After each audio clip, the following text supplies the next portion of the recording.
Hi, my name is Emma, and this is my client Tyler. Today we're going to be analyzing his overhead squat. I'm going to have you perform a couple reps for me.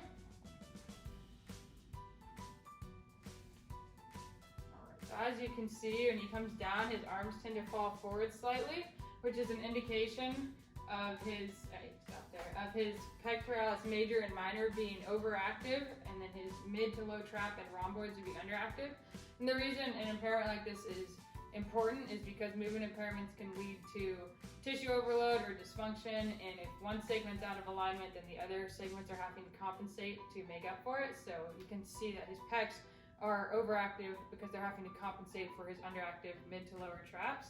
So an inhibitory technique that we can use to help relieve some of the tension in those tight overactive muscles is self-myofascial release. We're going to use these balls, and I'm going to have you grab one. We're going to lay on the floor.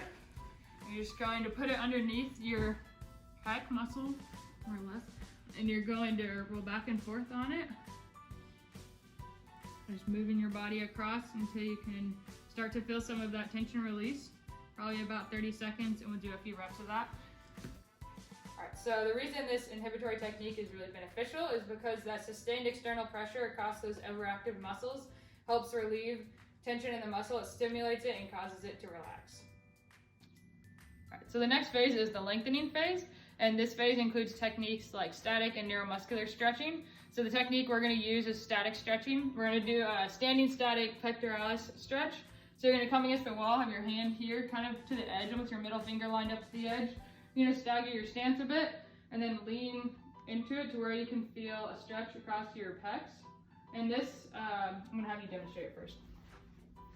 This type of stretch helps improve range of motion, enhance performance, and kind of arch your back a little bit more and lean into it with your head straight. And then it also helps with injury prevention. So this stretch also helps relieve some of that tension in the overactive muscles, and you can do it for about 30 seconds and do it like 3 times. All right, so our next phase is the activation phase, and this phase includes things like positional isometrics and isolated strengthening. So for Tyler, we're gonna do a bent over dumbbell row. You're gonna have the weights here, and you're gonna be coming back, squeezing those traps, and then you'll bring them back down. I'll have you do a few of those. This helps strengthen those underactive muscles, and it helps improve that intermuscular coordination. Come back just a little bit farther to where you're squeezing in the back here. All right, so our last phase is the integration phase, and this includes integrated dynamic movement. So for our movement, we're gonna do a squat to a row. You're gonna have a TheraBand here in the doorway. You're just gonna start here and your squat, and then when you come up, you're gonna do a row, squeezing those traps in the back.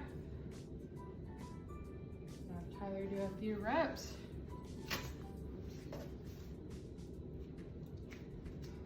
All right, so this helps improve intramuscular coordination as well, and it helps reestablish some postural control.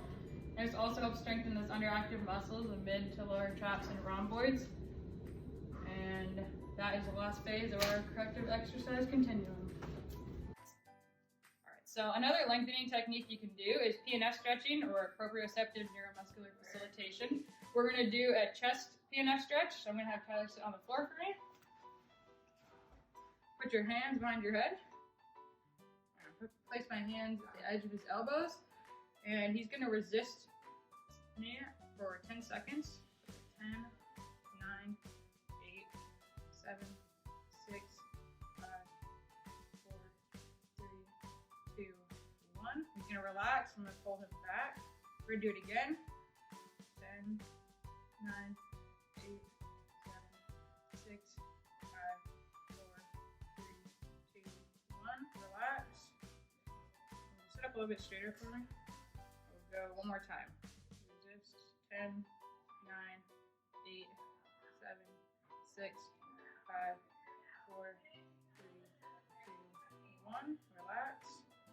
So the point is to be able to get a farther range of motion with each time that I do that. This type of stretching helps improve range of motion. It also helps with flexibility and improving muscular strength. You can supplement it for static stretching as well. Another form of self-myofascial release that can be done is with the TheraBand. So you can take it and press into your chest here, bring it down, you grab the front, and you're just gonna press in, and then you'll slowly slowly inhale and exhale as you're pressing in. I'll have Tyler do it. You can do it on both sides. And this helps because it adds pressure to the muscle and helps break up those adhesions and the tension in your muscle and allows for relaxation of those overactive muscles. So to recap, to analyze movement impairments, you need to identify the movement impairment, identify the overactive and underactive muscles, follow the 4 steps of the corrective exercise continuum, which are inhibit, lengthen, activate, and integrate. And if you follow all these steps, you